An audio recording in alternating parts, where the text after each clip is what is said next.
Good day, viewers. I'm happy to meet you today once again, and I have a topic before me. I'll be taking economics as usual, and I have a topic before me that says inflation. Now, what is inflation? So, a great number of us, inflation is no longer a topic that is strange to us, because in Nigeria, for instance, inflation is always something that you always hear from birth. So you just realize that what is now the inflation that we're always talking about? Inflation is simply put as the continuous and the persistent rise in the prices of goods and services. So that continuous and the persistent rise in the price of goods and services is known as inflation. Now we'll look at the next one, which is what? Types of inflation.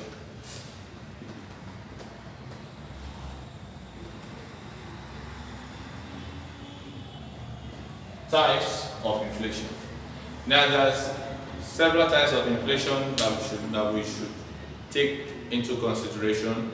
Number one is what? Demand pull inflation. We have the demand pull inflation. 2, cost push inflation.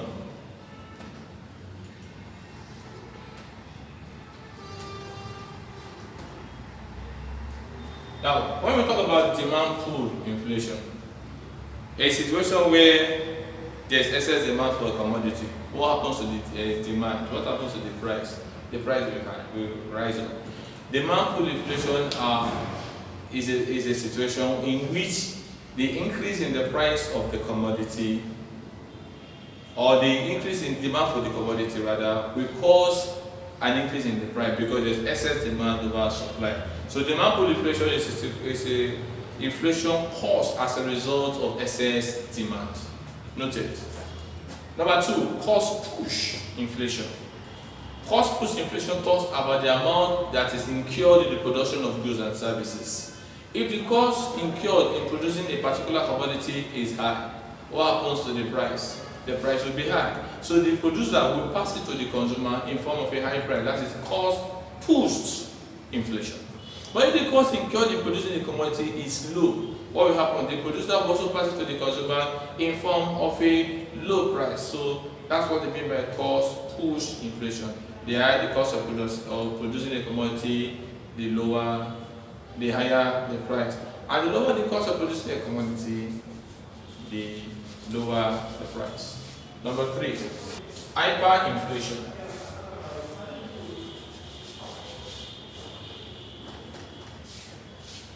We have also what we call creeping or persistent inflation.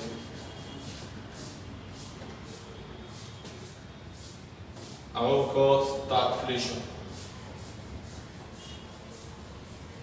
Now, when you say hyper, what does hyperinflation mean? Hyperinflation is an inflation where there is a sharp rise in the price of commodity.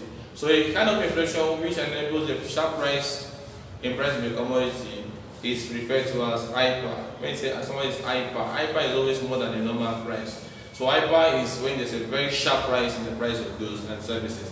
It occurs usually during unpleasant situations like war. Then we have creeping or persistent inflation. What do you mean by creeping? A creeping inflation is when there's a slow and a steady rise in the price of goods and services.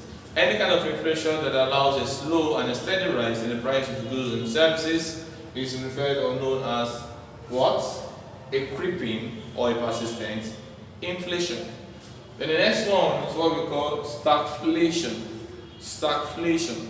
Now, what is stagflation? Stagflation occurs when there is a high rate of unemployment and also a high price in goods and services. Once the price of goods and services is high and is also faced with a high rate of unemployment, you refer to that as stagflation. Okay? So that's the types of inflation that we have. Now the next one we should put into consideration is what causes of inflation. We have number 1, increase in demand, increase in salaries. Okay, let's add one more, high cost of production, and so on, not limited to this. Now let's start with the first one, which is increase in demand. Increase in demand. Now, when, like we said when we were talking about the causes, the types of inflation, when there's an increase in demand, what happens? When there's an increase in demand, you observe that the price of commodities will be high. Why? Because of the increase in demand. And the next one is low productivity. Once there is low productivity, it has automatically made the commodity to be scarce, and that leads to what? To an increase in the price of the commodity, because the producers are not producing, or they are producing less, and it now leads to excess demand for the commodity, which leads to an increase in the price. Then 3 talks about war. A period of war is a period of killings, as pitiable as it sounds to hear, but you just realize that nobody wants to produce during that. It's also, of course, that's a very pitiable situation, because nobody wants to die. Then increase in salaries. As much as the labor union continues to agitate for increase in salaries, you realize that they also allow more money to be in circulation, which will also lead to a fall in the value of money. So it is one of the causes of inflation. Then budget deficit. When you say budget deficit, you're referring to a situation where the anticipated revenue of the government is less than the proposed expenditure. Invariably, the expenditure is greater than the anticipated revenue. And when expenses is greater than revenue, what do we have there? We have surplus, we have the budget deficit. Then 6, talking about population increase. Once there's an increase in population in a particular place, it also leads to an increase in spending.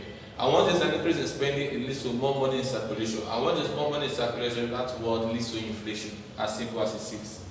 The high cost of production. If the cost of production is high, like we talked about cost push inflation, what happened? The producer will direct the cost of production to the consumers. And if it is high, they will sell it high. And when it's sold high, it is what? Inflation. Can I just add one more? That is what? It's scarcity. Scarcity.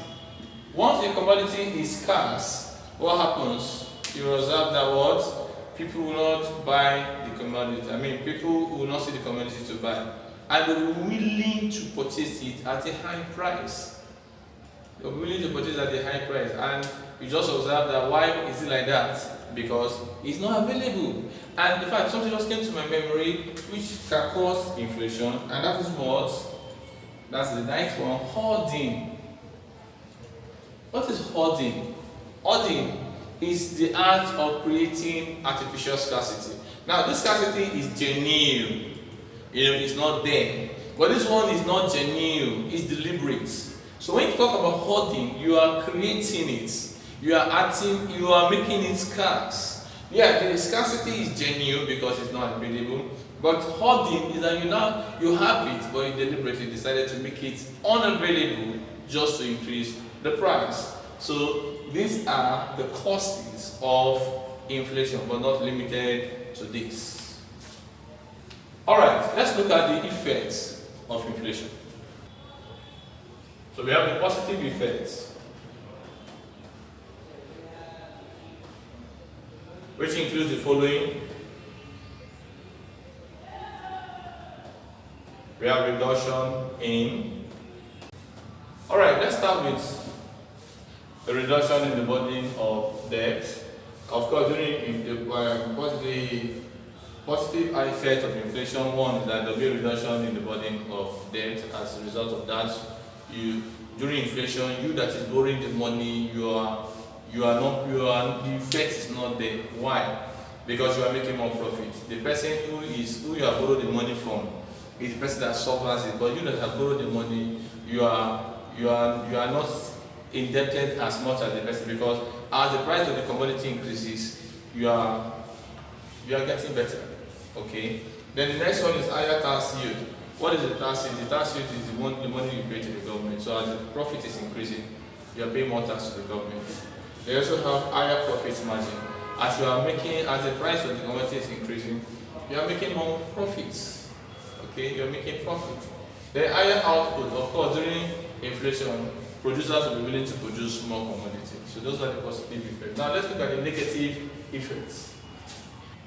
Yeah, the negative effects include the following. Number one, it discourages savings. Now let's start with it discourages savings. How? During inflation, you are not saving because everything is expensive, too expensive. So how will you now save? So people will be discouraged to save. Okay. You also realize that increases interest rate. The interest rate in the bank will be high because everything is increasing. Of course, lenders and fixed salary earners loses.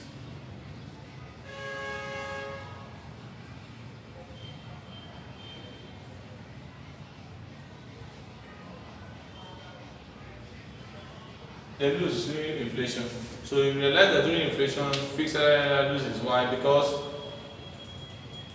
the money is static, it's constant. They don't gain. So if they are giving any million naira, before you know, the value of the 1 million naira has fallen. Why? Because the price of goods and services continue to increase. So fixed salary earner lose. They don't gain anything. So you also realize that during inflation, borrowers, lenders lose as well. Lenders, those who give money, they lose. Why? Because they don't gain. They are borrowing money and yet they don't gain for their money because the value of the money is reducing over a period of time. So lenders lose. Those who are borrowing the more, those who find themselves borrowing people money are not making money as a result of that. So they lose during inflation. Now let's look at the control of inflation.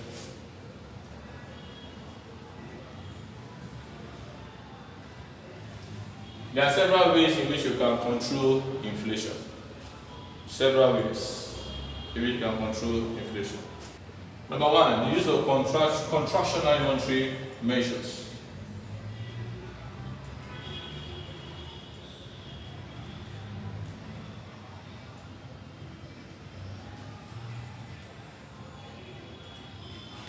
Use of contractional monetary measures. What do you mean by that? When you say contractional monetary measures, you are talking about contraction first and foremost means reduction.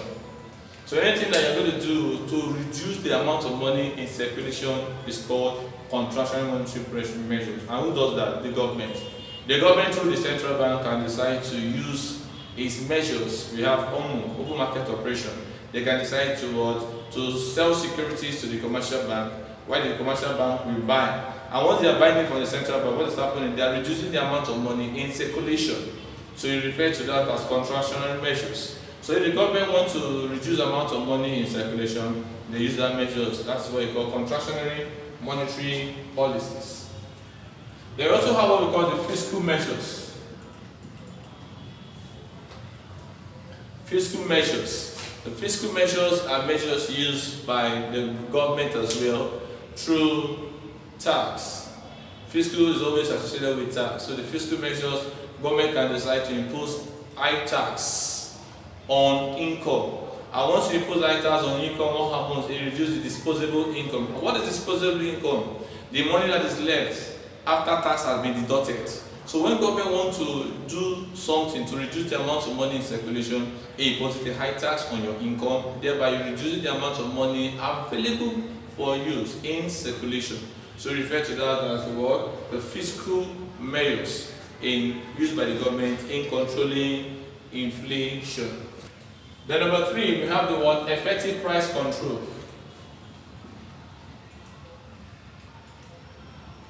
Effective price control. What is price control?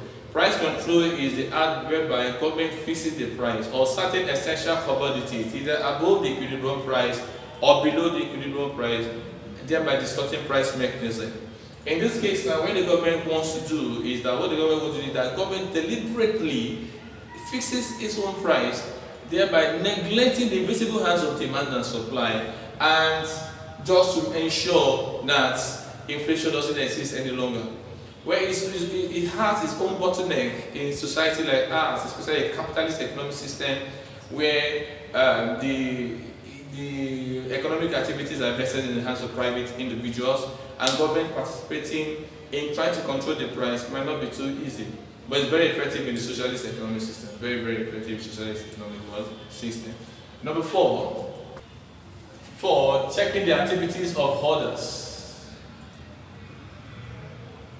Checking the activities of others.